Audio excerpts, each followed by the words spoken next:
welcome to the Powers on Sports Podcast. Today we are going to be talking about Ezekiel Elliott is back on the field for Dallas, but will it make a difference? Please like and subscribe, and I'm going to give this podcast to my brother. So, before I begin, I would like to wish every single listener to the Power Zone Sports Podcast a very Merry Christmas and a very Happy New Year. This 2017 was a good year for the podcast and a good year for sports as well. Not as good as 2016 for me personally, but 2017 was a very good year in its own right. So if you're just listening for the first time, I might do a yearly recap next week. We'll see what happens. For the year in review, those are always fun to review the year in sports. Might do that next week, so keep you on your toes. But with that, the Power Zone Podcast will now going to be talking about Ezekiel Elliott. Zeke is back, and will Dallas feed the need for Ezekiel Elliott? They have a Sunday night game, Christmas Eve, against the Seahawks, and for that game, I'm fully expecting Ezekiel Elliott to be fed at least 20 carries, if not more. And with that, I'm fully expecting Ezekiel Elliott to run wild over his final two games. Won't crack 1,000 yards this year. So if you watch that Cowboys-Raiders game on Sunday, you're going to see something that you've likely never seen before and will probably never see again. Dallas was driving. They had a 4th and 1. Dak Prescott went with a quarterback sneak, and it looked like he was very close to a first down. And then Gene Steratore, the referee, called the chains out for a measurement, and then he folded up an index card, and apparently using that along with the chains to make sure his eyes were not deceived, signaled a first down. And the Raiders bench and their head coach Jack Del Rio was incensed, and probably rightfully so. And Gene Steratore, you win the craziest use of an index card in the NFL ever award. Gene Steratore, one of the best referees in the game, I think, but he's going to take a lot of flack for using the index card. But Dallas was able to drive down the field, score a touchdown, and then late in the game, Dallas surrenders a 50-yard pass interference penalty on a 4th and 10, and then it looks like Derek Carr was going to drive for the end zone, going to try to get it across the goal line, win the game for Oakland, and then Jeff Heath, the Cowboys safety, smacks the ball out of the hands of Derek Carr, and the ball advances into the back of the end zone for a touchback, and Dallas somehow, someway survives, and they will move on, and they will play the Seahawks to try somehow to keep their playoff hopes alive. But what an incredible, what a crazy, what an unreal game that was between the Cowboys and the Raiders. 20-17. The Cowboys got the win, and they are still alive.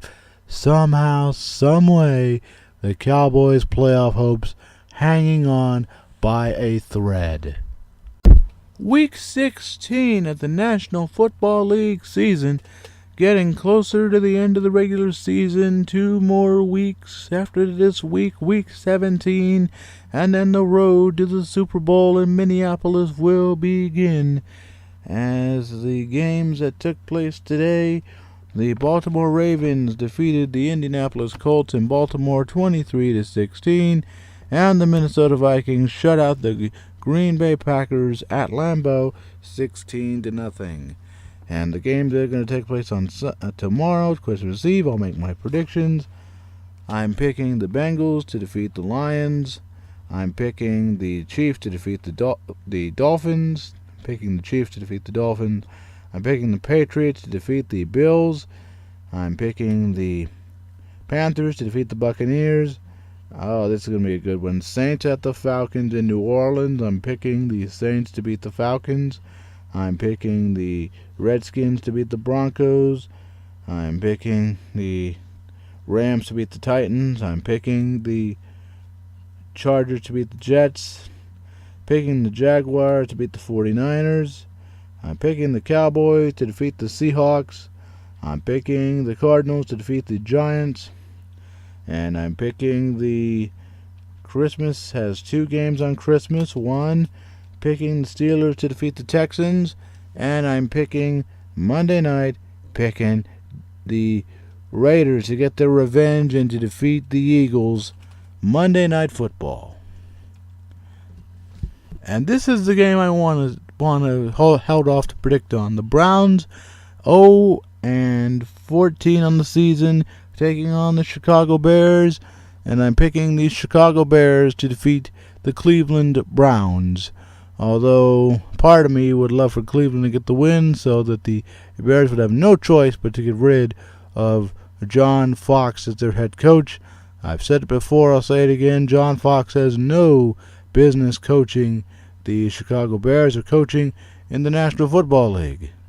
I don't know how he keeps getting gig after gig in the league, but John Fox needs to go.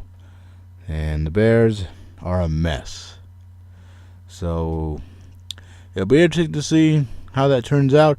If the Browns somehow do get a win, they've had 2 games this year that have gone to overtime that they've almost won. One against the Chargers, and the second one when they took Green Bay, or Aaron Rodgers' Green Bay Packers team, to overtime. And Deshaun Kaiser, the Browns quarterback, was ripped by the coach Hugh Jackson, saying, quote, "I wonder if he will ever get it." And I don't think those are words of encouragement to a young quarterback. They've just got to build around him, and the Browns have got to just prepare for the future. So I want to talk for a minute now. Hot stove news in baseball. The San Francisco Giants have a third baseman. They have traded for Evan Longoria, the Tampa Bay Rays. His 10-year career in Tampa Bay is over now.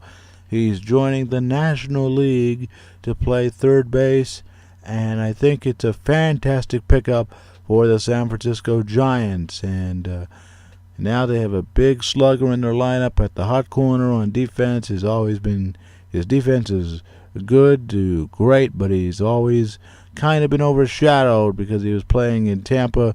So now a mass exodus of talent in the baseball teams from the state of Florida. The Marlins with a mass sell-off of Giancarlo Stanton, and now the Rays losing Evan Longoria to San Francisco.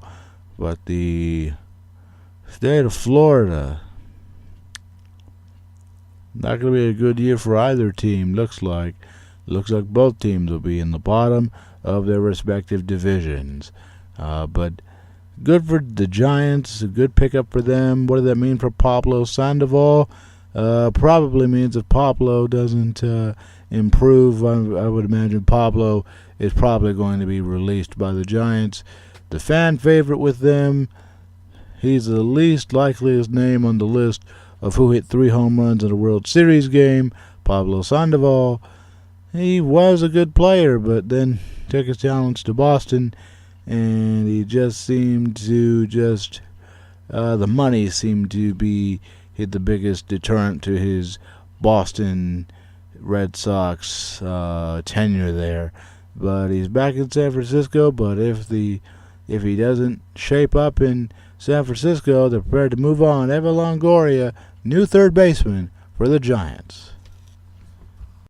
And finally tonight, I want to take a little bit of time from the Power Zone podcast to remember one of the great voices, not just of baseball or football, one of the great broadcasting voices of all time has passed away. We've lost the voice of the San Diego Padres. We lost Dick Enberg, the legendary voice of the NFL on NBC and CBS.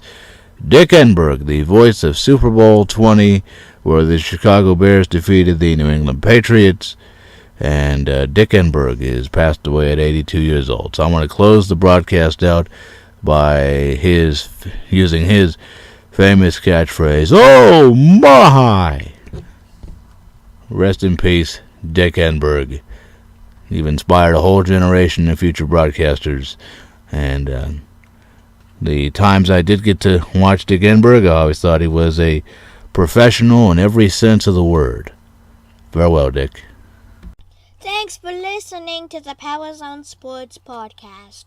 Please like and subscribe and follow us on Twitter. Our Twitter link will be down below. And I'll see you next time with the next podcast.